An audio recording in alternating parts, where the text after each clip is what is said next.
Hi everybody, welcome to my channel Armed Heart. I'd like to share with you some information that's that's very full-bodied in its structure, and it has to do with the choices and the choices that we make, and what we've been experiencing to thus far. We are a dream, dreaming a dream, and this gives the dimensions of the frequency dimensions that we're in.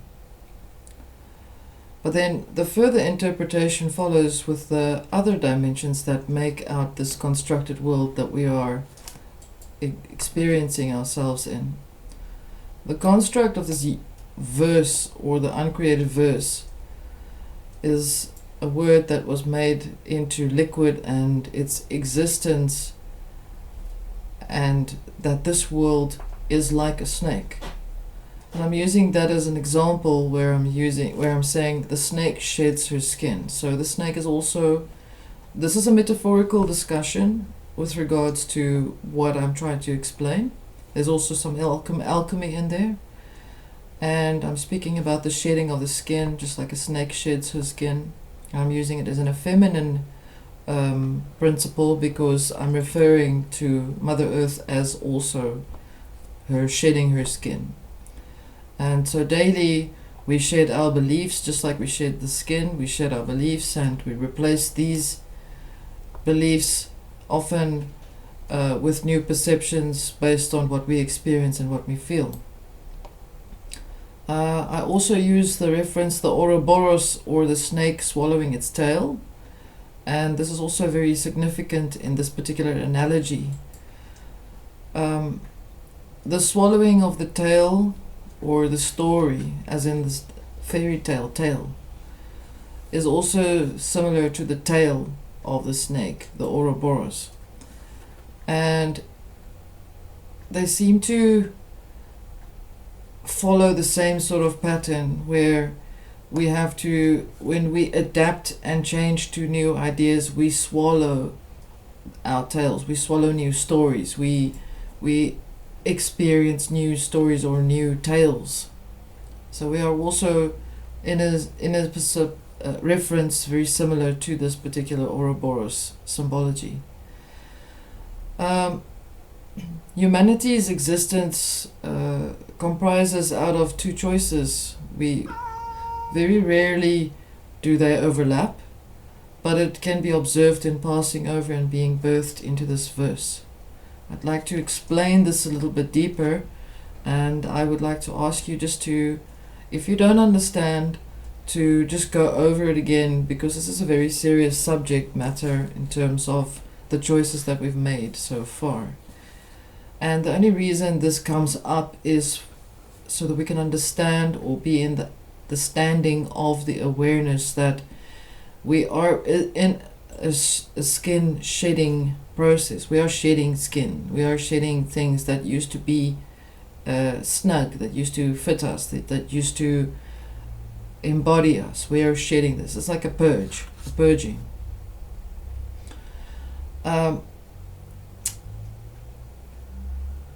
How we exit, and I'm talking about passing over or leaving this ourselves, our avatars, and what we decide to agree upon when we came into birth matters. It's for us to become aware of this information. And it's been shared with me via others who have come along, who's passed over, friends, and I've done a long line of research in terms of this particular subject as well. That we have to be aware that before we agree to any contracts or any conditions, that we are first and foremost unique, higher conscious beings. Be mindful that you take this in. We are higher conscious beings. So we have two choices when we enter into this game, construct, or verse, or dimension. And the first one is we choose to improve ourselves, or we can choose to be authentic. These two choices have significant impact in our existence and have had significant impact. In choosing to improve ourselves, we can override past life experiences, and I'm speaking about the first choice now, the choice to self-improve. And there are details that explain this and what you experience in your life with regards to that particular choice. So when we choose to improve ourselves, we are able to override past life experiences. We can clean the slate. We can sometimes agree to choose not to remember and to learn about services that we can fulfill. And these services are often to do with service to others, or to basically override or overwrite by creating new choices old anchored behavioral patterns that may not have been so savory, or that may have been unsavory in a previous life. The verse, the universe, the verse, the world, the construct looks then as if it has a sense of permeable walls or membranes, like the skin is lit up and you see a well-lit pathway. So what I'm trying to say, simpler, when you choose to improve yourself, your pathway is more or less clear to you.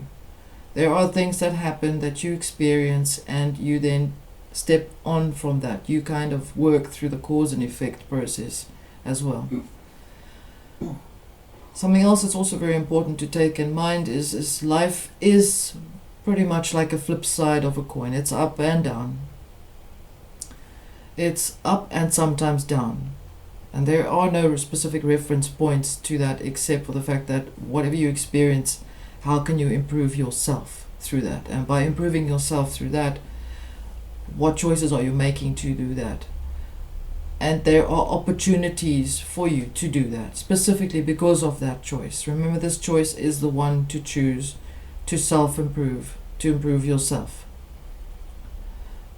You also have a kind of clarity with regards to your lessons that you explore and that you go through. And the key is to learn from these lessons and to remember your lessons to improve the self. All past contracts are often frozen. They're not hidden, they're just frozen.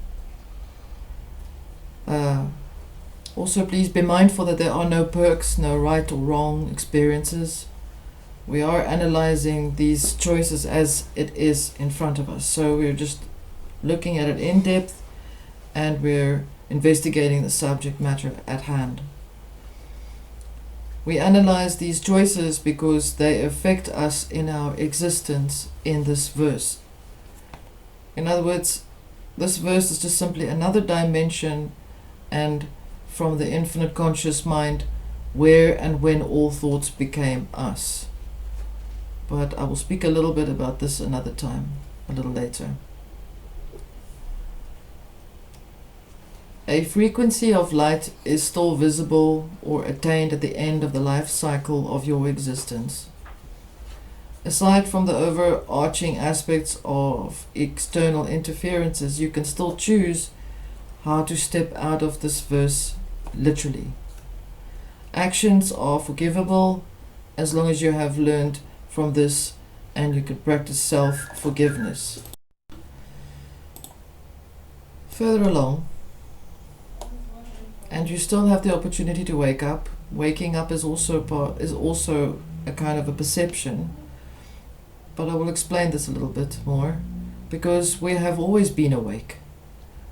We try to reach the illusion of the unattainable, and often we wonder, we perceive the impossible as mystical or mysterious, when it is only just another perception, because we have already been awake when we entered into this avataric life. Then we look at the second choice. When we choose to be authentic, there will be no shortcuts. There are no pathways lit up along the way there is a lot of reflection. There are grey areas, light and dark avenues. I'm talking in terms of choices and experiences. Lots of shadow work to work through and to be reasoned and to be probed and to be understood. There will be some patterns which lean towards accommodation to your thoughts. So there will be certain patterns that will accommodate you, and it will accommodate your thoughts and your lifestyle. So whatever you learn, the patterns that you perceive and you experience, it will mold around your life so that you can understand it, so that you can learn to clarify yourself. Remember that your journey is towards authentication. Sometimes we'll make choices to strive to be more purified, so to speak, via the authentication, the constant checking to see if you're on the right track, because we always do. When a predecessor leaves a very disheveled, untidy, damaged house, and you have chosen to be authentic, and this was your lesson, this was your choice, and you will literally enter that very same house as it was left. As is. That means if the guy left it in a mess, you'll literally be going into that same mess. But choices and plans, pathways, skills and tools can be made and used to choose to either break down that house or to improve it. It's not the outcome of the house or the improvement thereof, but the way you do it. Even if you break it down, the universal law states, replace what is removed with an equal or opposite energy. The onus is on you. What you have done to be more authentic, to turn lead into gold, to become the philosopher's stone, to be the stone. Again, there is that choice. Life is up and down at the same time, depending on how you look at things. Things may not feel fair, but remember this question. Do you feel worthy of improvement, or do you feel that you can work towards authentication? Just keep that in mind. I'll not be able to tell you what you're experiencing except from what I have learned, and I'm giving you these choices to look into. There is no right or wrong choice. There is only what you have chosen. The enemy is the perceived notion of something or someone that goes against our choices or our harmony, and sometimes destroys our inner peace. But to look closer, when each and every being is given a choice to experience the journey, there will be conflict and there will be turmoil. But remember, where are you going with this? What did you decide? There are always going to be choices to be made. What do we have to learn from one another? So it's not actually even the fight as much as it is about what you are learning from that specific moment that you're in. If it's this lesson that clarifies our learning process to understand authentication, then be mindful about the things that I've just mentioned to you. We know that we are great spirit in plural. Many unique trees with many unique fruit. Our deeds are recognized like the fruit of the tree. We can establish that we may also be part or parts of the energy that goes often against our own harmony, because we are questioning ourselves all the time. The more I question myself, the more I create self-doubt, the more I go against myself, and I wonder what happened. How did I mess up? Where's the enemy? Nature is the higher force that breaks through and keeps improving herself. Keep this in mind. We are the light and the fire that lights the sky to bring day, and we are part of the fauna and flora of the sky. as well as the internal and the external world. The internal passive sacred feminine principle and the external active masculine principle, all rolled into one. We are the thoughts that became words, that became life-giving and light-emitting, because we are spirit and because we are unique higher consciousness. Remember, I said we are spirit, great spirit in plural. We are literally the thoughts that became words. The soul is also something that comes up, and I'd like to explain to you that there's a difference between the soul and the spirit for you to be mindful and heartful. The soul is part of the mind and body and acts like a portal for our spirit to actually lock into or operate the avatar. So the soul is not a permanent fixture either. The spirit is permanent. The spirit is infinite.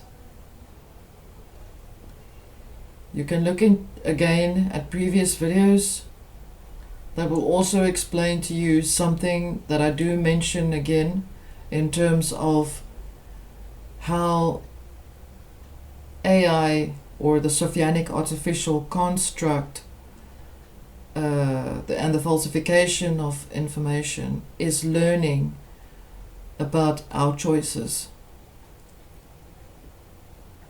In this, we have established for that people, or that few people rather, choose to be authentic, because in any given moment of life experience, it is just simply a lot to deal with. And it is that much more complicated to experience, because you're going to experience everything all at the same time when you're choosing to be authentic. Fire also comes up, and I'd just like to throw this in here for you to just take note of. Fire is also referred and misinterpreted as hell in old hierarchical contexts, because to be authentic is like being forged in a fiery, metaphysical, and sometimes emotional manner.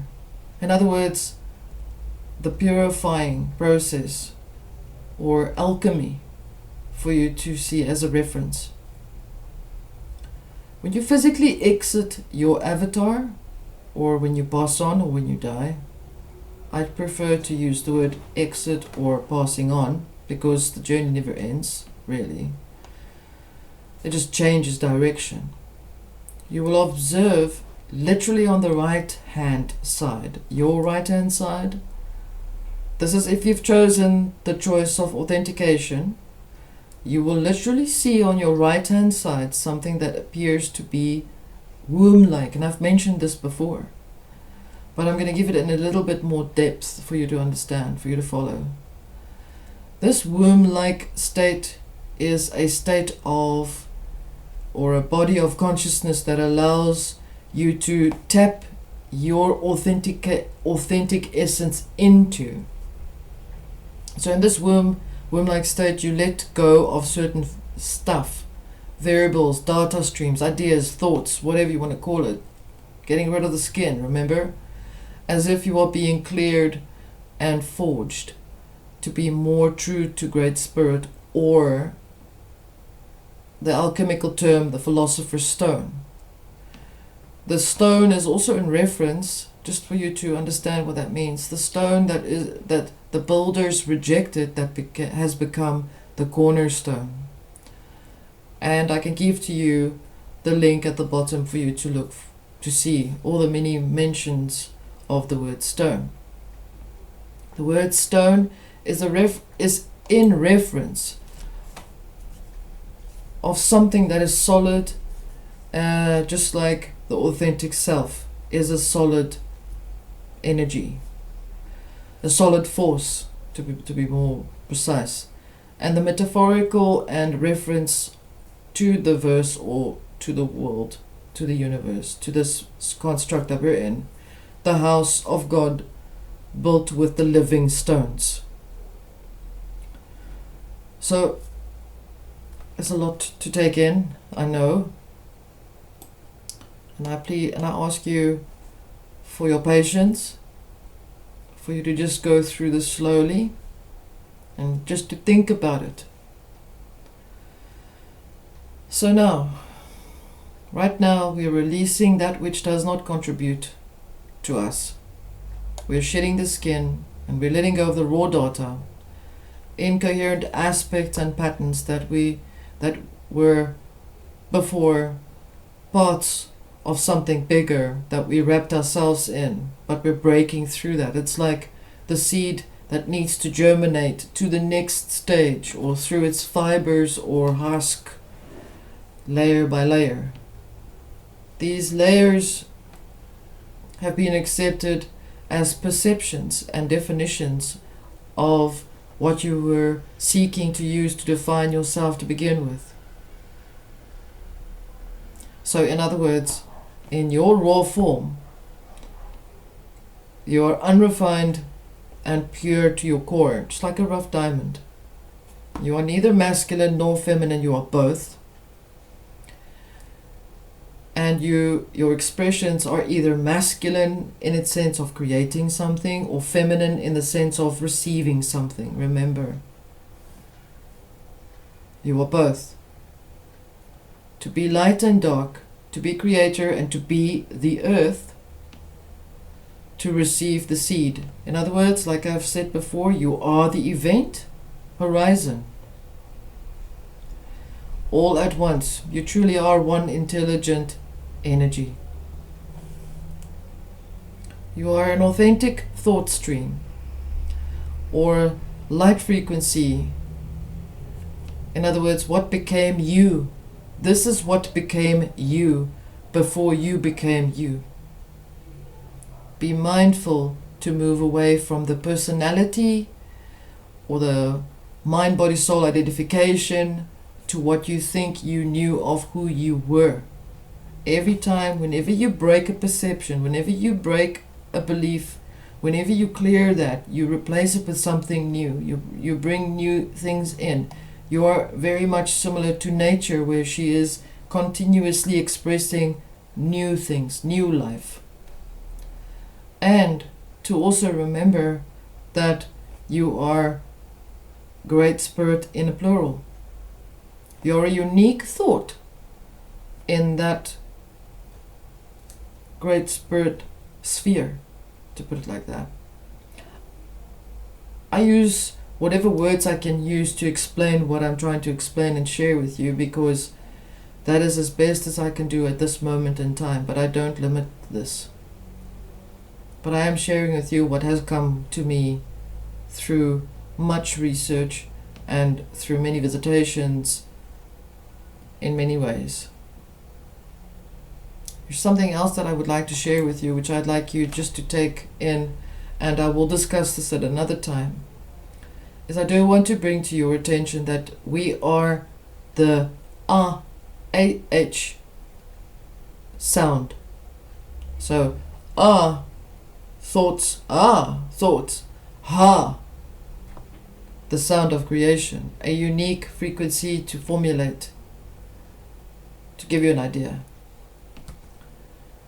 When the ha sound or a sound becomes matter, the word matter is also related to mater, mother, mother, mud, man, etc. You can just look it up.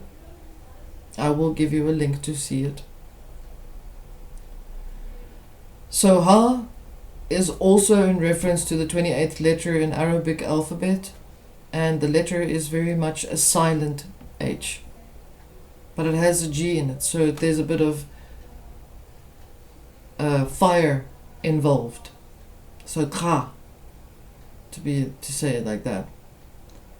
And if you go a little further, is also known in Arabic as Ain or Hain. Ain is also in reference to the word Hain Sof or Ein Sof, which means infinite being, or simply the infinite. That's it. The names used in scripture and elsewhere merely refer to the various ways through which Great Spirit manifests in creation. This is just a little bit of a lateral research in terms of what I'm just trying to explain to you about the aha. You are, in your essence, in your existence, becoming more true to your original form.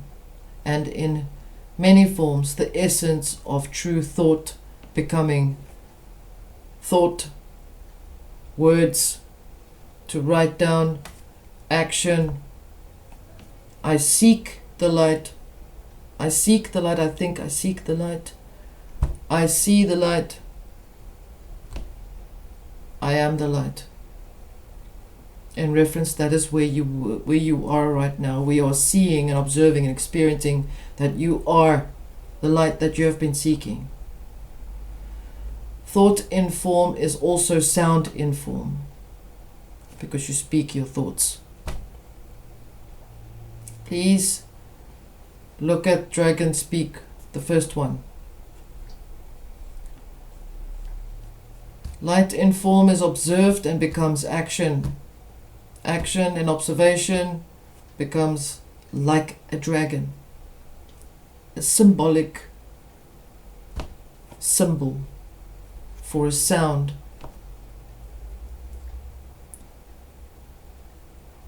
Energy in motion formulates in its uniqueness through the various elements: air, fire, earth, water. Air, fire, water, earth. So whenever you speak something, it has a particular frequency to it. I start in the beginning with choices for you to take note. I give you the explanation between the two choices, and I ask of you to take consideration in terms of how you're thinking and what you're experiencing, and that you know that even if you've chosen this or that, A or B, doesn't matter what you've chosen, you're still part of Great Spirit. You are still Great Spirit in plural. This is my message. This is all of everything that I've mentioned to you, all in a nutshell. You are free form now.